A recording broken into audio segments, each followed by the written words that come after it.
The March rain swept over the town of Brookline with a steady, unrelenting rhythm.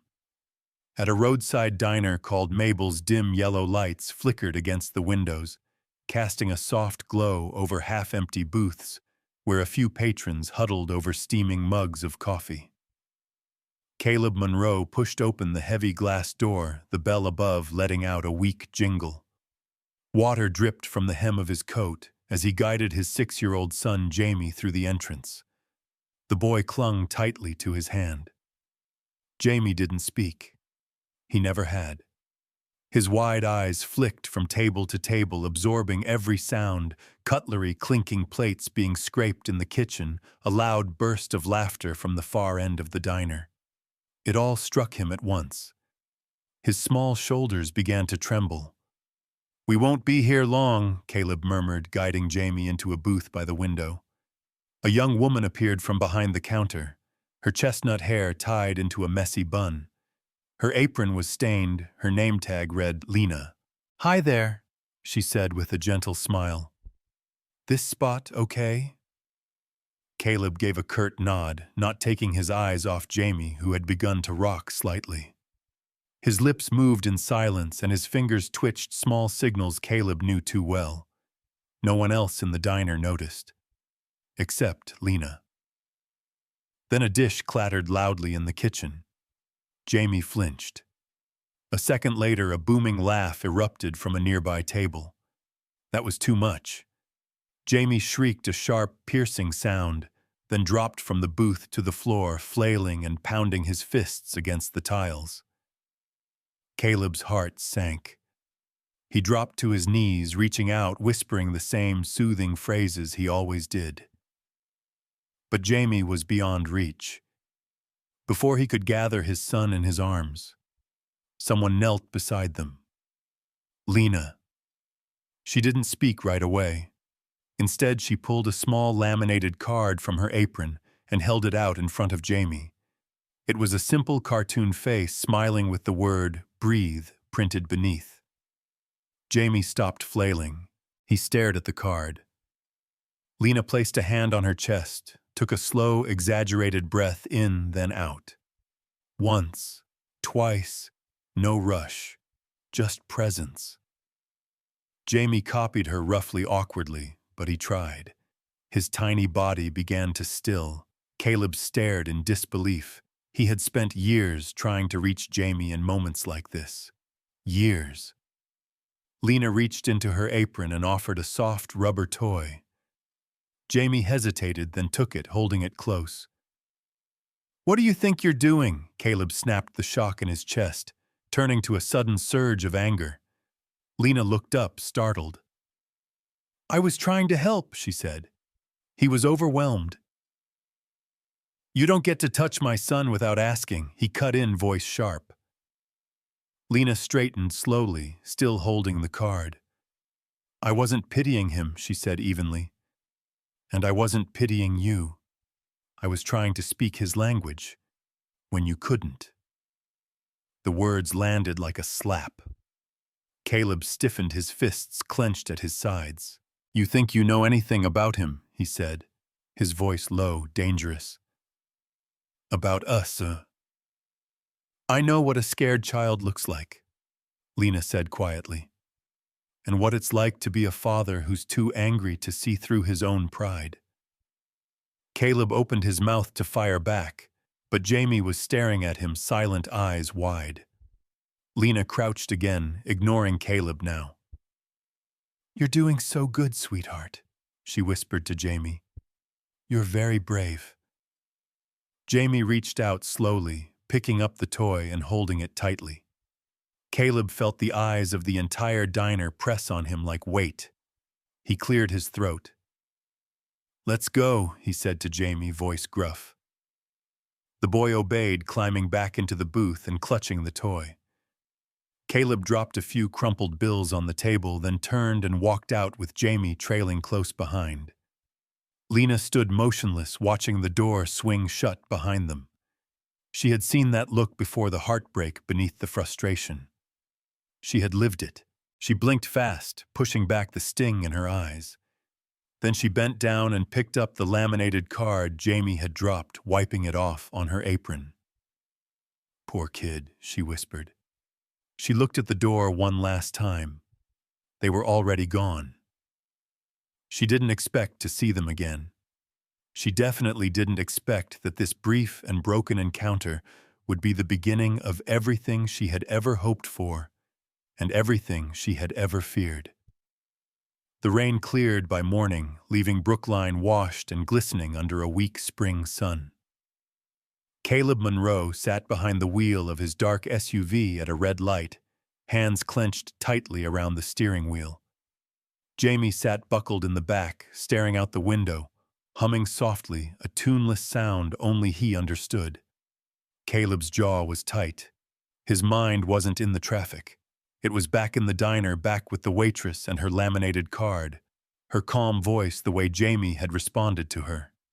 She had seen through him, through everything, called him out on his anger. And worst of all, she wasn't wrong. He had spent all night replaying the scene in his head, trying to justify his reaction, telling himself she crossed a line, that no stranger had a right to step into his son's world without permission. But that wasn't the truth. Not really. The truth was harder to face. She had reached Jamie just like that. And Jamie, he had smiled at her. The light turned green. Caleb eased the car forward. As they passed Mabel's, he caught movement in the rearview mirror. Jamie had turned in his seat, maul hand pressed against the glass, staring back toward the diner sign as it faded from view. It wasn't the first time. Each time they drove past, Jamie looked for something or someone. At home, the afternoon unfolded as usual. Jamie stacked blocks, sorted them by color with clinical precision. Caleb answered emails, paced the kitchen, tried starting conversations that went nowhere. But Jamie's eyes kept drifting to the window, always searching, always waiting. That night when Caleb tucked him into bed, he noticed something clutched in the boy's small hand, a crumpled napkin. On it, drawn with a red crayon, were two stick figures, one tall with a tie, the other small holding a rubber toy. Between them was a figure with a messy bun and a smiling face. Jamie tapped the napkin, then pointed to the figure in the middle. "That's her," Caleb whispered. Jamie didn't respond with words. He never did. But the soft smile that spread across his face, shy, hopeful, spoke volumes. Caleb felt something twist deep in his chest. It had been years since Jamie looked at anyone new that way. He brushed a hand through Jamie's hair, swallowing the tightness in his throat. Maybe he had been wrong. Maybe that woman Lena had seen something in Jamie that even he had missed. The next day, as they drove through town again, Caleb watched Jamie closely. Sure enough, as the diner came into view, Jamie leaned toward the window. His eyes scanned the parking lot, the door, the sign, searching. Caleb's grip tightened on the steering wheel. He didn't want to need help. Didn't want to admit that someone, a stranger, had been able to do in seconds what he'd tried for years to accomplish. But the image of Jamie's face, lit up with the smallest flicker of joy, wouldn't leave him. At the next intersection, Caleb turned left away from the diner. He wasn't ready, not yet. He could still hear his own voice from that day, sharp and cruel, cutting through that small space and sending kindness out the door. He needed time, to think, to be sure. But in the back seat, Jamie tapped lightly on the glass again, the corners of his mouth twitching into a faint smile. And that was when Caleb realized it wasn't about him. It had never been about him. It was about Jamie. And maybe, just maybe, the boy deserved a chance to hold on to that small, fragile hope, even if Caleb wasn't sure he was ready. Saturday morning brought a cold hush to Brookline. A faint mist clung to the trees as Caleb stood in the kitchen watching Jamie from the doorway. The boy sat on the living room rug, cross-legged, his thumb slowly tracing the worn napkin drawing. He hadn't played. He hadn't smiled. The spark Lena had lit inside him, that one fragile flicker, was fading. Caleb knew the signs. Jamie was retreating again, shrinking back into the quiet world where no one could reach him. Caleb closed his eyes. Guilt pressed down on him heavier than anything he could explain. He grabbed his coat. This is for him, he told himself, not for her. He repeated it like a mantra. The bell above Mabel's door let out its tired chime as Caleb stepped inside. The diner was quieter than usual, filled with the smell of brewed coffee and fried eggs. A few regulars looked up, then went back to their plates. Lena stood behind the counter, sleeves pushed up, wiping down the espresso machine. Her bun was looser than last time. She looked exhausted but focused. She didn't see him at first. Caleb hesitated. He felt out of place in his pressed coat and expensive shoes, like he didn't belong in her world. Not really. He cleared his throat. Lena turned. Her body tensed when she saw him. For a long moment, neither of them spoke. Then Caleb stepped forward. "Can we talk?" he asked. Lena looked at him, guarded arms crossed over her chest. But she nodded toward an empty booth. Caleb sat suddenly unsure of what to say. The words in his head didn't sound right anymore. "I'm not here to fight," he began. "Good," Lena said. "Because I'm tired." Caleb met her eyes. "It's about my son." Lena stayed silent, waiting. He hasn't been the same since that day, Caleb admitted. He misses you. Something shifted in Lena's expression. He looks for you. Every time we drive by this place. He drew you. Caleb exhaled sharply, the tension in his shoulders cracking. And you helped him when I couldn't. Lena blinked. Her walls trembled just slightly. "I was wrong," Caleb said. "About you. About everything. And I'm asking," if he paused, "if you would spend a little time with him." Lena tilted her head. "You want me to babysit?" Caleb said quickly. "Just be there, like before, for him." Lena leaned back, studying him. Every instinct told her to say no.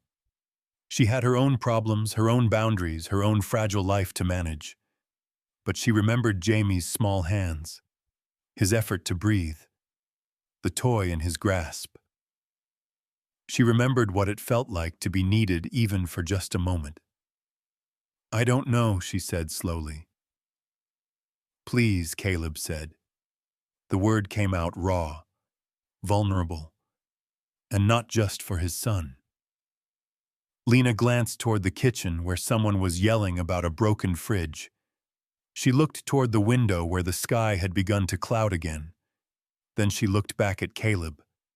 His voice was gone, but his eyes held nothing but truth when she asked. "Tomorrow afternoon," Caleb replied. She hesitated, then nodded. "Just for a few hours." "Thank you," Caleb said, standing. He stopped halfway to the door. "And Lena," he said, turning back. She raised an eyebrow. "I'm sorry for what I said." Lena gave a tired smile. "Then do better," she replied. Caleb dipped his head and left without another word. Lena stood at the counter, staring at the door after it closed. Her heart beat louder than it should. Maybe, just maybe, this was the beginning of something she hadn't dared believe in for a very long time. Sunday afternoon arrived, dressed in early spring gold sunlight slipping through the trees, quiet and cautious. Caleb stood at the front window of his house, arms folded, eyes fixed on the driveway. Behind him, Jamie sat on the living room floor, lining up his toy cars in careful rows. Every few minutes he glanced toward the door. She was late. Caleb checked the time again. 5 minutes, then 10. He was just about to give up when a small blue sedan pulled into the driveway. Caleb exhaled tension draining slowly from his shoulders. Lena stepped out, a canvas tote slung over her shoulder. She wore jeans and a faded sweater, her hair tied loosely, strands catching in the breeze. She looked out of place in the neat, curated quiet of Caleb's home, but at the same time like something it had always been missing. Caleb opened the door before she could knock. "Hi," she said, slightly breathless. "Hi," he replied, stepping aside. Jamie's head shot up the moment her voice echoed into the house. His eyes widened, then he smiled. Not a forced smile, not a learned cue, a real one.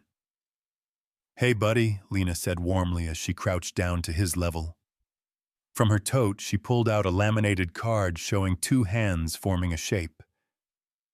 "This means friend," she said, making the motion with her fingers. Jamie stared. Then slowly, clumsily, he mimicked the shape. Caleb felt something catch in his chest. "Where should we set up?" Lena asked, standing. "Here is fine," Caleb said, gesturing toward the wide rug.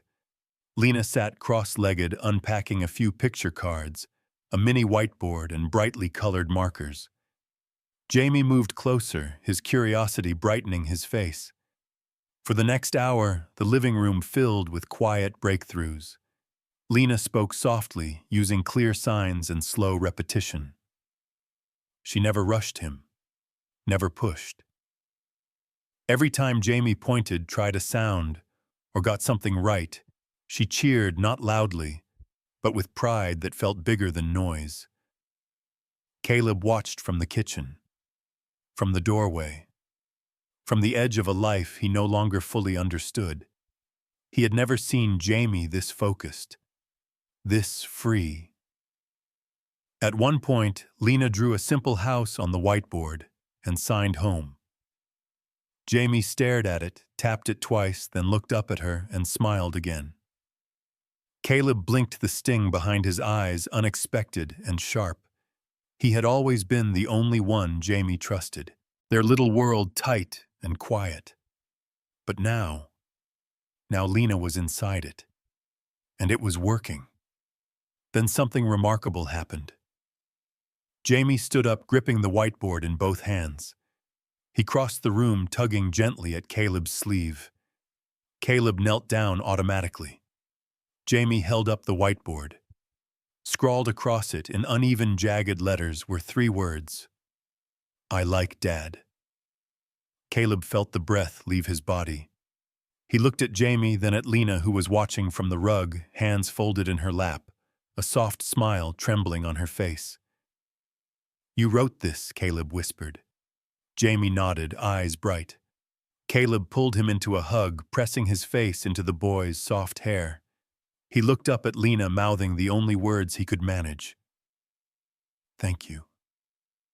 She nodded, blinking quickly, her hands trembling just slightly. Then Jamie grabbed her hand, tugged gently, and pulled her into the hug. Caleb hesitated, then reached out and took her hand too.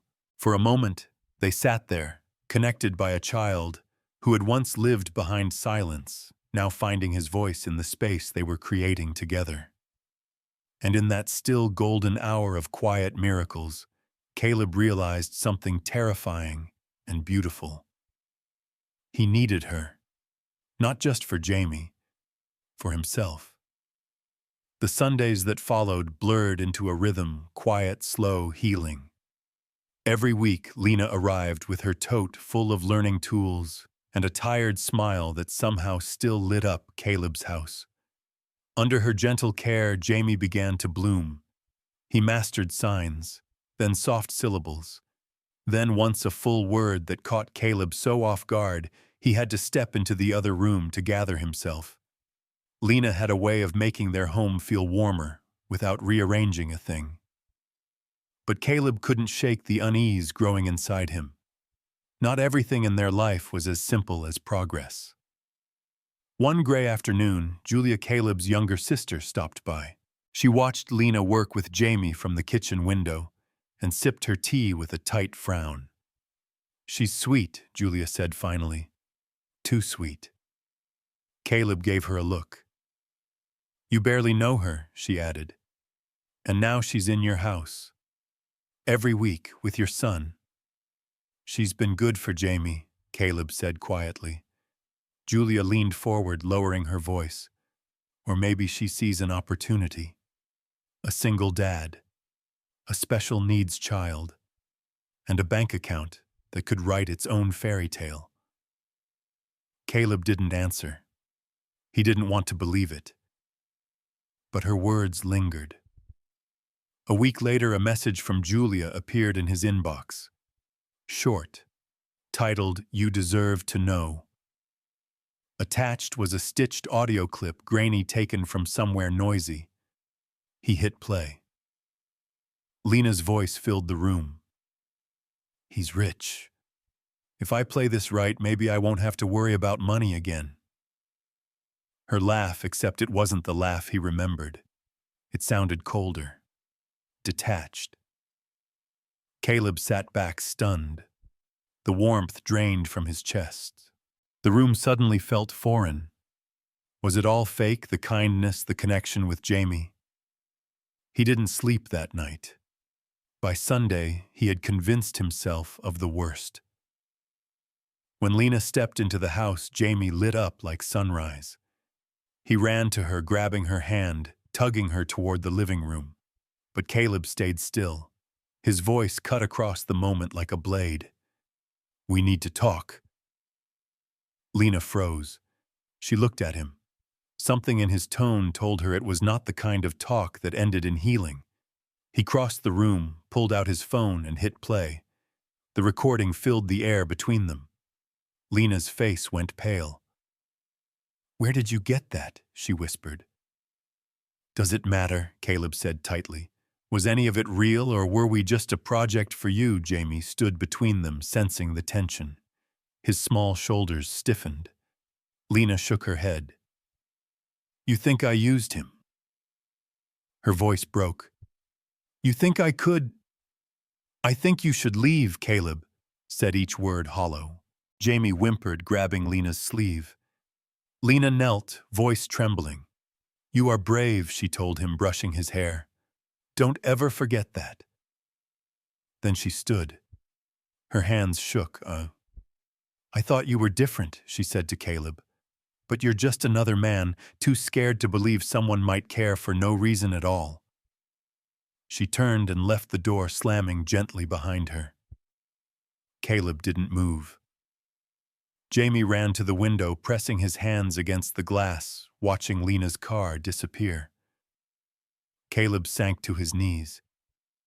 Jamie stared at him, not crying, not screaming. Just confused. Hurt. "Duh," he whispered. The first time he'd used the word. And it sounded like heartbreak. The days after Lena left were heavy with silence, but not the kind Caleb and Jamie were used to. This was different. It wasn't the quiet of comfort or calm, it was hollow, empty in all the wrong ways. Jamie withdrew. His humming stopped. The toys Lena once coaxed him to play with stayed untouched. He no longer smiled at the window or reached for his picture cards. He sat most days by the front door, clutching the crumpled napkin with the stick figure drawing. The middle figure, messy bun smile too big, was starting to fade. Caleb tried everything. His voice was softer now, more patient, more present. He made Jamie's favorite meals. They went to the park. He even brought home a puppy for one confusing, restless night. Nothing worked. He had taken away the one person who made Jamie believe in connection because he had listened to a clipped, shadowy version of the truth. And now his son was slipping from him. Again. One rainy Thursday afternoon, Caleb sat at his desk, unable to focus on a single email.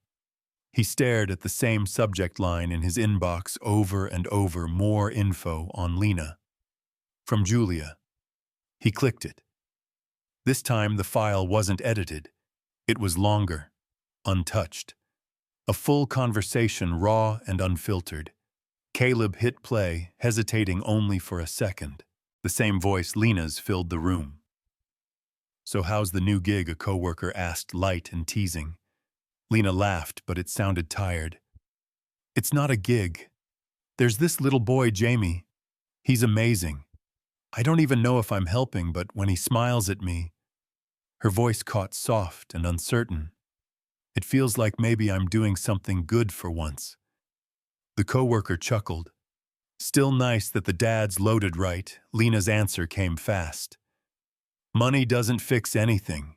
Not what they're going through. That kid doesn't need charity. He needs someone who sees him." The clip ended. Caleb sat in the dark, the file still playing on a loop in his head. Not a lie. Not manipulation. Not a setup. Just truth. Simple, kind truth. And he had thrown it away. He stood suddenly, chair scraping back against the floor, fists clenched at his sides. A surge of something, shame, anger, desperation, roared through him. He stormed into the hallway, stopping outside Jamie's door. The boy sat on the floor, turning the napkin over in his hands again and again, like he could bring her back by holding on tighter. Caleb knelt beside him. "I'm sorry," he whispered. Jamie didn't look up. "I was wrong," Caleb said more firmly this time. "I made a mistake. A big one." His voice cracked. "I'm going to fix it, okay? I'm going to bring her back." Jamie turned his head slowly, not saying a word, but there was something in his eyes. A flicker. Caleb stood, determination solidifying in his chest. He packed a bag, grabbed his keys, and helped Jamie into the back seat. He didn't know where she had gone. She hadn't left a note, a message, not even a number. But he would search every corner of the state if he had to. Because she wasn't just the woman who helped his son speak. She was the one who saw him, both of them, when no one else did. And this time he would not let fear keep her away. The road stretched long and quiet as Caleb drove through the outskirts of one town after another. Jamie silent in the back seat, clutching the worn napkin like it was a compass. They stopped at every roadside diner, every coffee shop, every quiet place that might have taken someone like Lena in.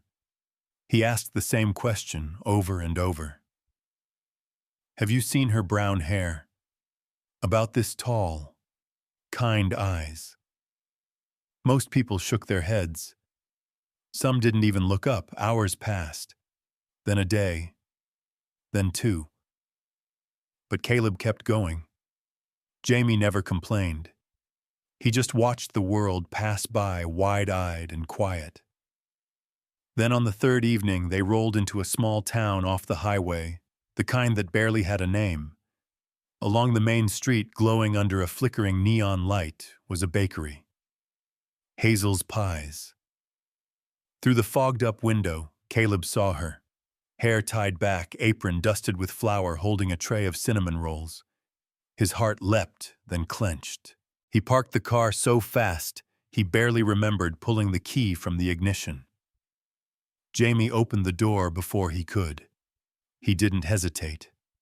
He ran through the bakery's door into the smell of sugar and warm bread, into the startled silence of a woman who had only just turned around.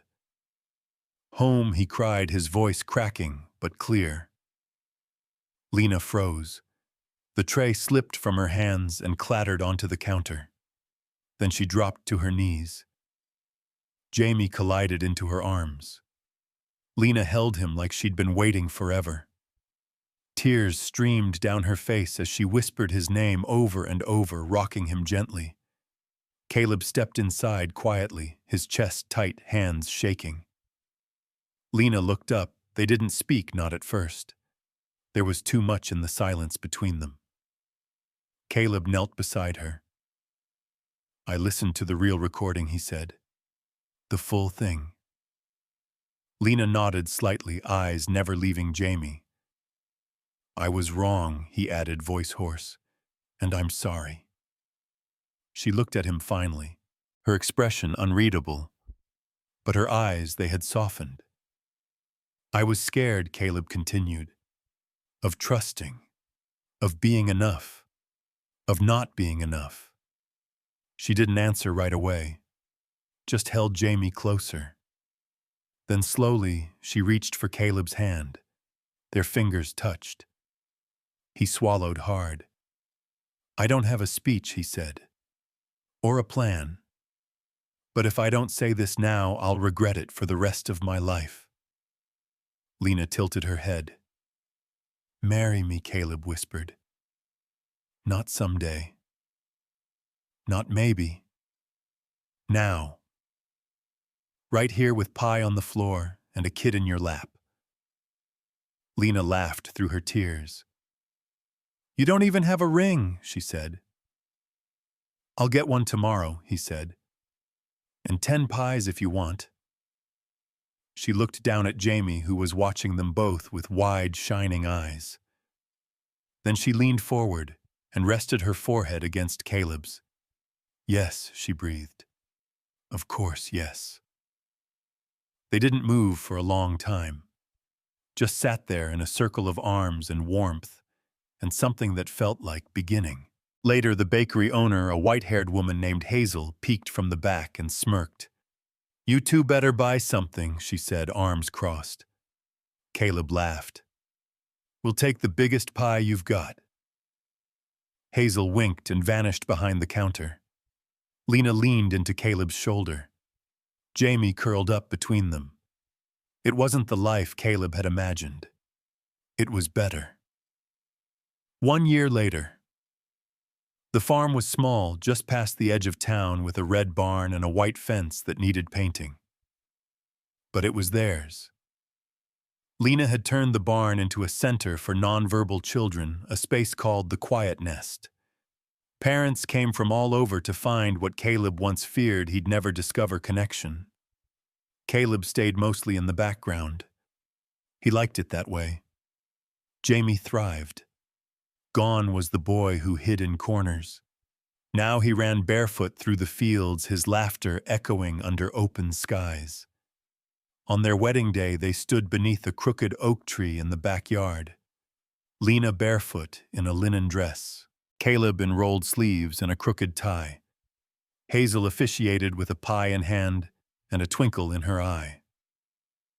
Jamie tugged on Lena's dress halfway through the vows to hand her a dandelion. Everyone cried. No one minded. And when Hazel finally said, "You may kiss the bride," Jamie clapped his cheeks, flushed with joy. Then, clear and proud, he looked up at Lena and said, "Mom." Lena dropped to her knees in tears. They held each other under the oak tree as the wind danced around them and the sun painted gold across the grass. That night they sat on the porch, Jamie asleep in Lena's lap. Above them, a shooting star arced across the sky. Lena caught her breath and pointed. A wish, Caleb asked softly. She shook her head. A promise, she whispered. He wrapped his arm around her and kissed the top of her head. Whatever comes, he said, we hold on. To this, she echoed, brushing Jamie's hair back. Our messy, beautiful family. They watched the sky together, 3 hearts stitched by love, steady and whole. Home wasn't a place, it was a feeling. And at last they had found it.